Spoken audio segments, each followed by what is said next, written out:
Hi, my name's Grant, and I just wanted to share some of the highlights of my 2026 journey, which I took in early June. Now, this video shows just one day of my trip, where I took the opportunity to experience a small but stunning section of the French Pyrenees before crossing into Spain the following day. Having arrived in Le Havre, I rode the west coast of France, arriving in Pau, where this video starts. I'd deliberately chosen Pau, following some research, as not only being a nice place to visit, but also as the self-declared gateway to the Pyrenees. Having taken in some of the sights that Pau had to offer and grabbed a bite to eat, I returned to my hotel in order to actually map out my journey for the following day, which is where this video actually begins. I must confess that thus far the journey, although enjoyable, hadn't exactly been stunning, so my expectations for the following day really were quite high. And as you'll see, I really wasn't disappointed. My only reservation was the reputation of the French side of the Pyrenees being quite wet by comparison to the Spanish side. My journey actually started in some drizzle and I entered some low cloud originally. However, as the journey progressed, I rose above the clouds. Glorious sunshine, temperatures up into the early 30s. Now this part of the video actually starts about an hour and a half into the journey, just before I reach the town of Goret, which is at the base of the climb to the Col du Tourmalet. So enough of me for the moment, and sit back and enjoy as I ride to the Col du Tourmalet, followed by the Col du Tourmalet, and then following on ride to my final destination for the day, which was in Sarrincolin.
I'm just loving the ride so far.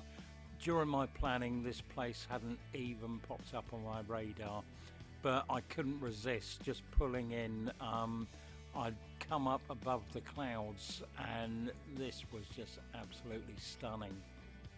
A more idyllic place for a coffee stop I just couldn't have wished for.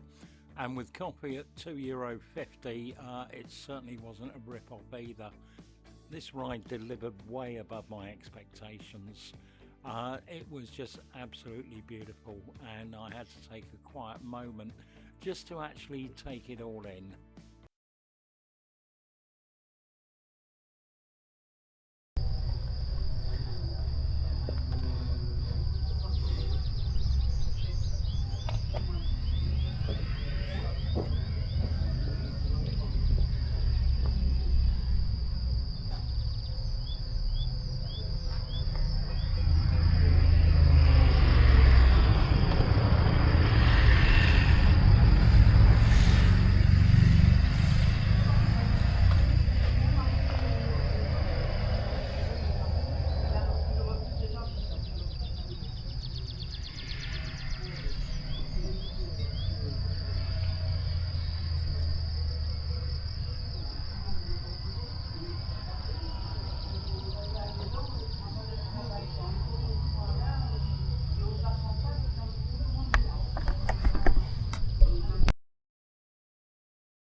So I'd reached the Col du Tourmalet, my first col of the day, and I think, yeah, my underlying thoughts is that it was all about the journey and not necessarily the destination.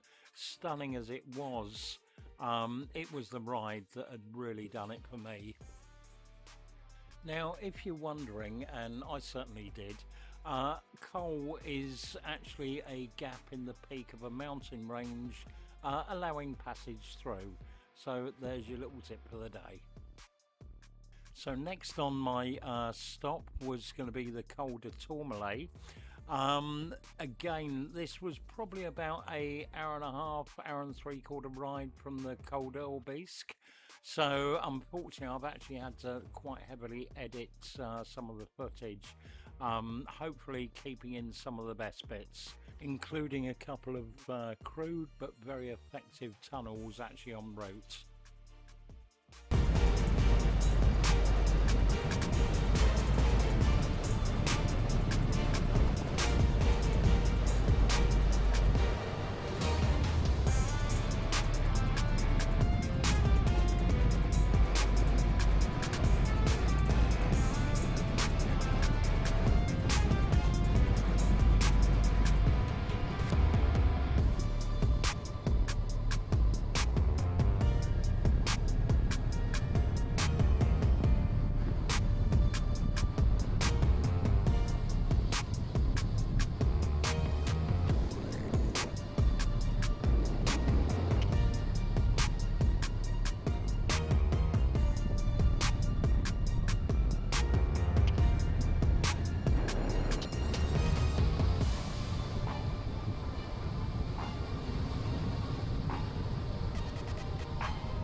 turn 60 next year, and I'm dreading the day when the time's going to come when I'm not going to be able to handle a big bike any longer.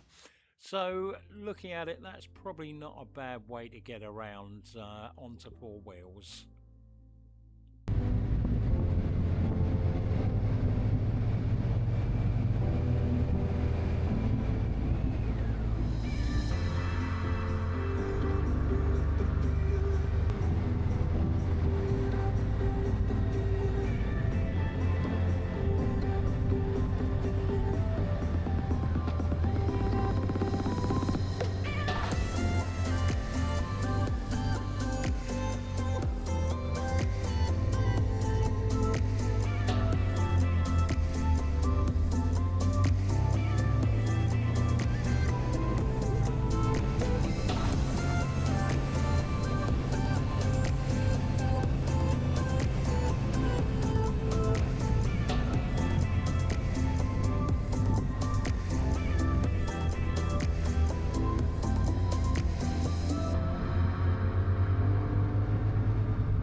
Now this is the point where I very nearly embarrassed myself.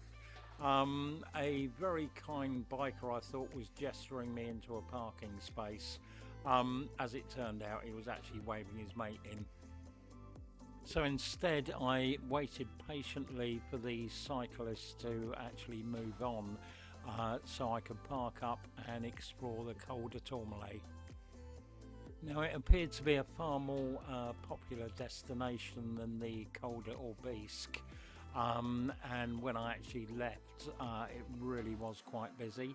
A few more groups of bikers had actually turned up at this stage, but I actually took the time just to stop in the cafe come restaurant, get myself just a bottle of Coke in the end, and again, being more popular, far more expensive.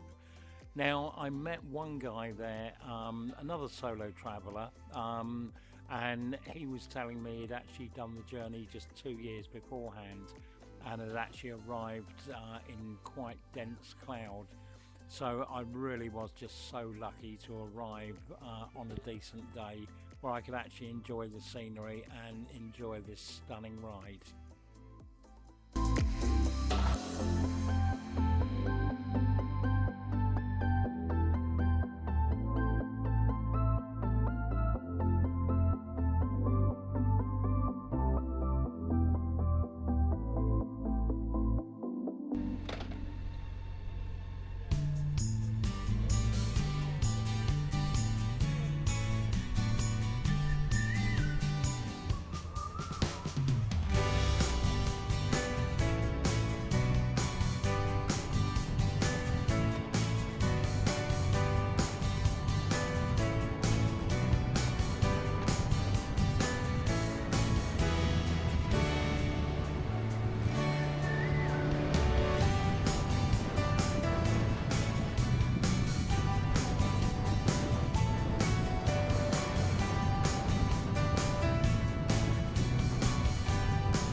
having completed the two cols on my planned journey, the ride into Sarrincolin wasn't too shabby either.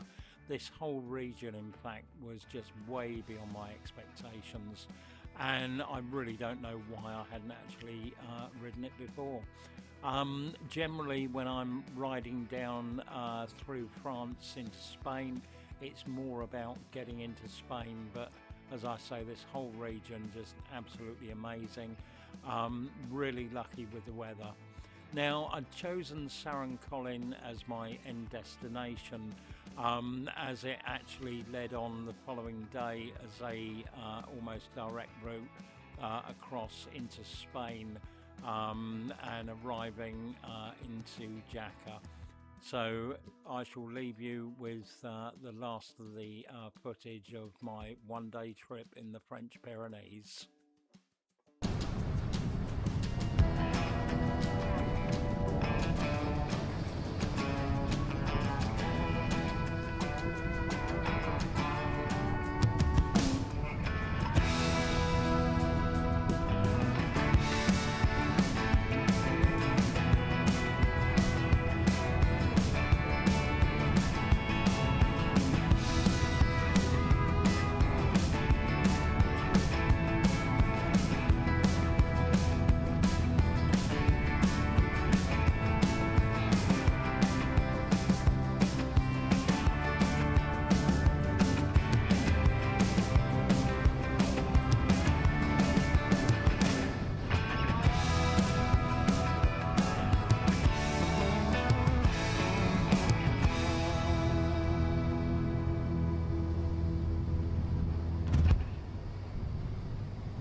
Having ridden for about 8 hours at this stage, I was keen to actually arrive at my accommodation for the night, another booking.com.